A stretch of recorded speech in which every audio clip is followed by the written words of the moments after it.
Dans un village lointain, niché au-delà des collines ondulantes d'Afrique, vivait une jeune femme nommée Bey. À seulement 20 ans, elle portait sur ses épaules le poids du monde. Son père était décédé lorsqu'elle avait 16 ans, la laissant seule avec sa mère dévouée, et ensemble elles avaient dû se débrouiller. Elle travaillait du matin au soir, peinant à joindre les deux bouts, mais parvenait toujours à mettre de la nourriture sur leur modeste table. Bien que leur vie fût difficile, la beauté de Bey resplendissait comme un joyau caché parmi les villageois. Sa silhouette voluptueuse, sa peau sombre brillant sous le soleil, et ses yeux vifs captèrent le regard de tout homme osant la contempler. Cependant, derrière cette beauté extérieure, Bey n'était pas étrangère aux épreuves de la vie. Jour après jour, elle travaillait avec une détermination inébranlable, ses mains devenues rugueuses à force de passer des heures interminables dans les champs. « Maman, laisse-moi aller à la ferme aujourd'hui, tu mérites de te reposer », disait-elle souvent, avec une voix pleine d'amour et de respect. Sa mère, toujours épuisée par les difficultés, souriait avec fierté en répondant « Oh, ma fille, que les dieux te bénissent d'enfants qui allégeront tes fardeaux dans la vie. » Bey riait et lui répondait « Ah, maman, n'oublie pas de préparer cette soupe et l'amala que j'adore. » Les yeux de sa mère brillaient lorsqu'elle lui répondait « Fais confiance à ta mère, mon enfant, mais prends soin de toi, ne te surmène pas. » Pendant 4 longues années, Bey et sa mère avaient bravé les tempêtes de la vie. Chaque jour, l'ombre de l'absence de son père planait sur leur foyer, rendant leur existence encore plus sombre. Certaines nuits, Bey s'asseyait dans sa petite chambre, contemplant la lumière de la lune à travers les fissures du toit, se demandant si la vie leur serait un jour plus clémente. Elle se posait 1000 questions, le cœur lourd d'incertitude. Combien de temps pourrons-nous encore tenir ainsi? Un jour, en arrivant à leur petite plantation de maïs, Bey se figea. Ce qui l'attendait était un cauchemar. Les plants de maïs, autrefois vigoureux, avaient été dévastés, déchiquetés par des nuisibles. Son cœur se serra, et des larmes lui montèrent aux yeux. Levant les poings vers le ciel, elle s'écria « Pourquoi, Dieu? Qu'avons-nous fait pour mériter cela? C'était notre espoir de survie, et maintenant tout est perdu. » Sa voix tremblait sous le poids du désespoir. Cette récolte devait être vendue au marché pour leur permettre de survivre. Mais maintenant, tout espoir s'était envolé, dévoré par des rongeurs et des insectes. Accablée, elle rentra chez elle, le poids de cette perte écrasant son esprit. Sa mère, sage après des années de lutte, posa doucement une main sur l'épaule de sa fille et dit calmement « Nous ne devons pas perdre la foi, Bey. Il ne faut pas que le désespoir nous pousse à prendre des décisions irréfléchies. Nous travaillerons sur les terres des autres et nous gagnerons ce que nous pourrons. » Dès le lendemain, les 2 femmes travaillèrent du matin jusqu'à la tombée de la nuit en tant que journalières sur les terres du chef. La sueur perlait sur leur front et leur corps était endolori, mais elles persévéraient. Lorsque le soleil disparut à l'horizon, elles avaient gagné assez pour tenir quelques jours de plus. Cependant, cet épuisant labeur commença à peser lourd sur Bey. Son corps, déjà affaibli par des années de lutte, finit par céder. Le lendemain matin, elle se réveilla fiévreuse, affaiblie par la fatigue. Sa mère resta à ses côtés, la soignant avec dévouement et priant ardemment pour que la maladie ne lui prenne pas la vie, comme elle l'avait fait avec son père. Pendant 4 jours, Bey vacilla entre la vie et la mort, mais peu à peu, elle retrouva des forces, son esprit résistant malgré l'épreuve. Avec le temps, les hommes du village commencèrent à tourner autour d'elle, tels des vautours attirés par sa beauté et sa force indéniable. Ses prétendants étaient nombreux, des hommes qui murmuraient de douces promesses d'amour dans l'espoir de gagner son cœur. Mais Bey avait traversé trop d'épreuves pour se laisser séduire par de vaines paroles. Elle les éconduisait, un par un. Beaucoup de ces hommes étaient des travailleurs, mais il manquait des moyens pour lui offrir la vie qu'elle désirait. « J'ai trop souffert dans la maison de ma mère », se disait-elle. « Je ne peux pas épouser un homme pour continuer à souffrir. » Un jour, la mère de Bey, ignorant les raisons des refus constants de sa fille, décida d'avoir une conversation sincère avec elle. « Ma fille, » dit-elle doucement, « aucune situation n'est jamais permanente. Ce n'est pas parce qu'une personne manque de moyens aujourd'hui qu'elle en manquera pour toujours. Tout ce qui brille n'est pas de l'or, et il faut toujours bien réfléchir avant de prendre une grande décision. Mais Bey, poussée par son désir d'échapper aux difficultés de sa vie, n'arrivait pas à saisir la sagesse dans les paroles de sa mère. Comment pouvait-elle épouser un homme qui luttait encore alors qu'elle avait lutté toute sa vie? Dans son désespoir de trouver un homme déjà établi, Bey rejeta les conseils de sa mère et choisit d'attendre la vie qu'elle pensait mériter. Un jour fatidique, lors d'un grand festival au village, Bey croisa la route d'un homme nommé Coy. Il venait d'une contrée lointaine, d'un village situé à plusieurs kilomètres de là, et il dégageait une confiance qui capta immédiatement son attention. Son visage, d'une beauté saisissante, arborait des traits acérés et un sourire doux qui semblait dissimuler des histoires inavouées. Il se tenait droit, avec une carrure forte et assurée.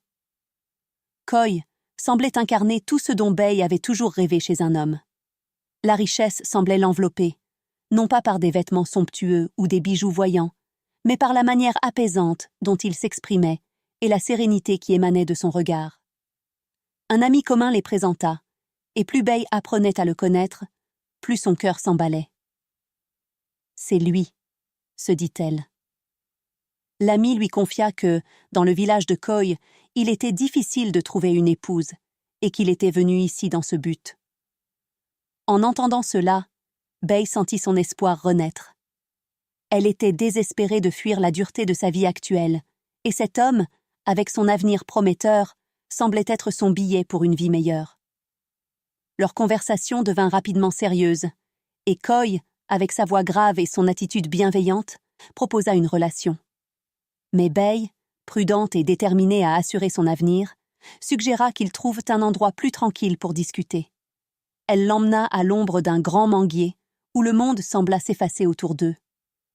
L'air était chargé d'une douce tension, et sous les feuilles fraîches, Bey se laissa emporter par l'idée de la vie qu'elle pourrait mener aux côtés de Coy. Assis ensemble, Bey laissa éclater son excitation. Les questions jaillissaient de sa bouche sans répit, cherchant à comprendre la vie de Coy, son travail, sa richesse, son avenir. Elle devait savoir si Coy pouvait la libérer de la pauvreté qui l'avait enchaînée si longtemps. Coy, patient et compréhensif, répondit à chacune de ces questions avec une sincérité tranquille. « Je ne suis pas un homme riche selon les standards du monde, » lui dit-il, « mais je suis riche de ce qui compte. Je possède 6 hectares de plantations de cacao, héritées de mon père. J'ai construit ma propre maison. Je peux prendre soin de toi. » Ces paroles réchauffèrent le cœur de Bey comme du miel. Bien qu'il ne fût pas l'incarnation de la richesse qu'elle avait imaginée, il possédait suffisamment pour lui offrir une vie meilleure que celle qu'elle connaissait. Souriant, elle prit sa main et murmura les mots qui allaient sceller son destin. « Je vais t'épouser. » Leur relation fut brève, et très vite, Bey quitta la maison de sa mère pour s'installer avec son nouveau mari. Au début, tout semblait parfait. La maison de Coy, bien que modeste, était confortable, et bien que leur vie ne fût pas luxueuse, elle était loin des épreuves qu'elle avait connues. Mais cette paix fut de courte durée. Durant la première année de leur mariage, un désastre frappa. Une pluie torrentielle s'abattit un soir et ne cessa pas pendant 4 ou 5 jours. Les rivières débordèrent, inondant le village et les terres agricoles environnantes. Les précieuses plantations de cacao de Coy, qui étaient leur principal moyen de subsistance, furent détruites.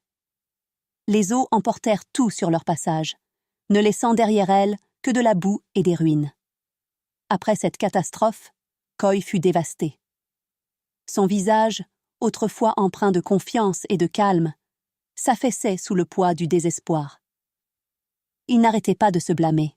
« J'aurais dû diversifier, Bey. J'aurais dû investir dans d'autres cultures, d'autres affaires, » répétait-il en arpentant nerveusement le sol de leur maison. « J'ai mis tous nos espoirs dans une seule chose. Et maintenant, regarde, tout est parti.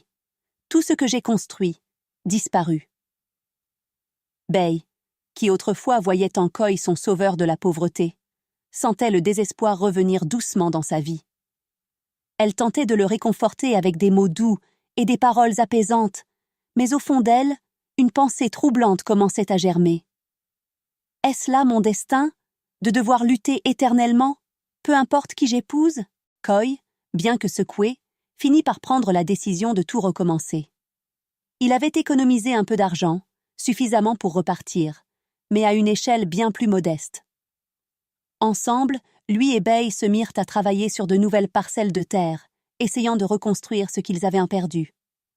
Cependant, la vie que Bay avait tant rêvée, une vie sans difficulté, semblait s'éloigner un peu plus chaque jour. Ses mains redevenaient rugueuses, son corps à nouveau usé par le labeur, comme lorsqu'elle vivait avec sa mère. Les journées interminables passées dans les champs lui semblaient une cruelle ironie, et l'espoir auquel elle s'était accrochée commençait à s'effriter. Chaque nuit, alors qu'elle s'allongeait aux côtés de Coy dans leur petite maison, son esprit s'égarait vers les rêves qu'elle avait autrefois. Des rêves d'une vie riche et insouciante, qui lui paraissaient maintenant n'être que de lointaines illusions, inaccessibles. Elle ne pouvait s'empêcher de se demander « Pourquoi ma vie est-elle ainsi? Pourquoi ne puis-je échapper à cette interminable corvée ?» La dépression s'abattit sur Bay tel un nuage sombre. Ses yeux, autrefois lumineux, s'éteignirent sous le poids de la déception. La joie et l'espoir qui l'avaient habité lors de son mariage avec Coy n'étaient plus que des souvenirs fanés. Et alors que les jours se changeaient en semaines, puis en mois, une dure réalité s'imposa à elle. Il n'y avait pas d'échappatoire aux difficultés qui semblaient la poursuivre à chaque instant. Un après-midi, tandis que Bay errait dans le marché animé, l'esprit accablé par le fardeau de ses luttes, elle sentit un regard insistant peser sur elle. Les regards admiratifs des villageois lui étaient familiers, elle avait l'habitude de susciter l'admiration par sa beauté. Mais cette fois, c'était différent. En tournant légèrement la tête, elle le vit. Une silhouette grande et majestueuse, vêtue de somptueux habits, se tenait non loin d'elle. Sa posture imposante, sa peau éclatante sous le soleil, et ses yeux perçants fixés sur elle, dégageaient une assurance troublante. C'était le prince Cola. D'un pas lent et mesuré, le prince s'avança vers elle. Sa voix, douce comme la soie, traversa le brouhaha du marché. « Je suis le prince Cola de ce village », annonça-t-il, ses lèvres se courbant en un sourire. « Tu as sûrement déjà entendu parler de moi. » Bay, prise au dépourvu, leva les yeux et croisa son regard. « Non, votre majesté, je suis nouvelle dans ce village, » répondit-elle doucement, le cœur battant la chamade. Il émanait de lui quelque chose de captivant et de dangereux, comme une flamme attirante, bien qu'elle sache qu'elle risquait de s'y brûler. Le sourire du prince s'élargit. « Eh bien, désormais tu sais, toi qui es l'incarnation de la beauté, » dit-il d'une voix suave. « Je veux que tu viennes au palais demain, c'est un ordre. » Sa voix était pleine de charme, et son compliment, bien que grandiose, fit naître quelque chose en Bay. Ses joues s'empourprèrent, et elle lui répondit par un sourire, incapable de dissimuler son excitation. « Sans problème, votre majesté, » dit-elle, le cœur battant à l'idée d'être en présence de la royauté. Alors qu'elle continuait ses achats, une vieille femme du marché la tira doucement de côté, son visage marqué par l'inquiétude. « Fais attention au prince Cola, » chuchota-t-elle avec urgence. « Il peut être charmant, mais il est dangereux. Son cœur n'est pas bon. » Mais Bay, l'esprit déjà rempli de fantasmes de devenir l'épouse d'un prince, écarta l'avertissement. « Un prince s'intéresse à moi ?» Cette pensée était enivrante. « Merci, Ma » murmura-t-elle, mais ses pensées étaient déjà ailleurs, débordant de possibilités. Elle quitta le marché avec un petit sourire secret sur les lèvres. Et si j'avais rencontré le prince avant d'épouser Coy? Cette question résonna dans son esprit toute la nuit, tandis qu'elle se tournait et se retournait, incapable de chasser l'image du prince de ses pensées. Le lendemain matin, le cœur battant d'anticipation, Bay inventa un petit mensonge. Elle dit à Coy qu'elle ne se sentait pas bien et qu'elle ne pourrait pas l'accompagner à la ferme. Dès qu'il partit, elle s'habilla rapidement, son pouls s'accélérant alors qu'elle se dirigeait vers le palais. La grandeur du bâtiment la frappa, mais c'était la perspective de revoir le prince qui faisait battre son cœur à tout rompre. À l'intérieur, le prince Cola l'accueillit avec le même charme qu'il avait déployé au marché. Ils discutèrent pendant des heures. Ses paroles, douces et envoûtantes, l'attiraient de plus en plus à chaque instant. Pouvons-nous devenir amants? Demanda-t-il finalement, sa voix basse et séduisante. Le cœur de Bey fit un bond. Elle hésita avant de répondre. « Votre Majesté, je suis mariée. » Le prince haussa un sourcil. « Vraiment? Depuis combien de temps? Avez-vous des enfants? » demanda-t-il, intrigué. « Non, je suis mariée depuis seulement 6 mois, » répondit Bey, sa voix tremblant légèrement. Le regard du prince se posa sur elle, et après une pause, il dit « Eh bien, si tu es mariée depuis aussi longtemps, tu devrais être enceinte maintenant. Pourquoi ne l'es-tu pas? » Bey se raidit, un frisson d'inconfort montant le long de sa colonne vertébrale. « C'est une affaire entre mon mari et moi, » dit-elle d'un ton ferme. « Je ne peux pas en parler. » Le prince se recula, ses yeux se plissant légèrement. « Je vois, » murmura-t-il. « Eh bien, pense-y, Bey. Le palais pourrait être ta maison, et je pourrais te donner une vie dont la plupart des femmes ne peuvent que rêver.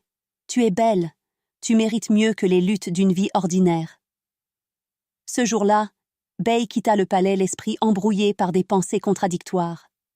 Alors qu'elle s'éloignait, les yeux du prince Kola la suivaient, son regard fixé sur elle, tel un prédateur guettant sa proie. « Elle sera à moi, » se dit-il, déterminé, d'une manière ou d'une autre. Lorsque Bey rentra chez elle, son esprit était tourmenté par un tourbillon d'émotions. Les paroles du prince résonnaient dans ses oreilles. Pourrais-je vraiment abandonner ma vie de lutte et devenir une reine? La pensée la consumait. Elle savait qu'elle ne devait pas se laisser tenter par de telles idées, mais l'attrait d'une vie royale était trop puissant pour être ignoré. Elle commença à envisager les possibilités, imaginant comment sa vie, et celle de sa mère, pourraient être à jamais transformées. Puis, un jour, sans prévenir, le prince passa à l'action. Koy et Bey venaient à peine de commencer leur matinée lorsqu'ils entendirent un bruit à l'extérieur. En sortant de leur petite maison, ils furent accueillis par une scène qui fit s'arrêter le cœur de Bey. Le prince Kola se tenait devant leur maison, flanqué d'une douzaine de gardes royaux. Son expression était dure et inflexible. « Je suis ici pour Bey, » déclara le prince, sa voix résonnant dans la petite cour. « Par le pouvoir qui m'est conféré en tant que prince de ce village, je la déclare ma future épouse. » Koy, bien que surpris, s'avança, ses yeux flamboyants de détermination. « Votre Majesté, Bey porte déjà mon enfant, » dit-il fermement, sa voix stable malgré la tension. « Il est contre la tradition pour un royal de réclamer une femme qui est enceinte. » Le visage du prince tressaillit de surprise. Pendant un moment, il resta silencieux, traitant cette nouvelle inattendue. « Serait-ce vrai ?» pensa-t-il, son esprit tournant. Si Bey était vraiment enceinte, il n'aurait plus aucun droit sur elle. Mais quelque chose en lui refusait de le croire, ne voulait pas le croire. Il était allé trop loin. Son désir pour Bey était trop fort pour qu'il s'arrête là. « Eh bien, » dit le prince lentement, ses yeux se tournant vers Bey. « Je ne te crois pas. » Il se tourna vers elle, son regard perçant. « Qu'elle parle pour elle-même. Bey, es-tu enceinte? » Le temps sembla ralentir alors que Bey restait figée sur place. Le poids de la décision pesait sur sa poitrine comme un rocher. Elle jeta un coup d'œil à Koy, ses yeux implorants, pleins de confiance et d'amour. Mais ensuite, l'image du prince, avec sa promesse d'une vie de luxe, traversa son esprit.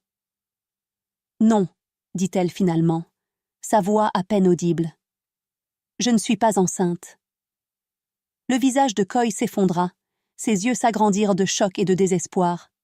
« Bey, » balbutia-t-il, sa voix tremblante de chagrin. Les larmes lui montèrent aux yeux alors qu'il murmurait « Je croyais que tu m'aimais. Vas-tu vraiment me quitter dans ce moment de lutte quand j'ai le plus besoin de toi ?» Bey, incapable de soutenir son regard, murmura « Je suis désolé. » Sans un mot de plus, le prince prit Bey par le bras et la conduisit vers le palais.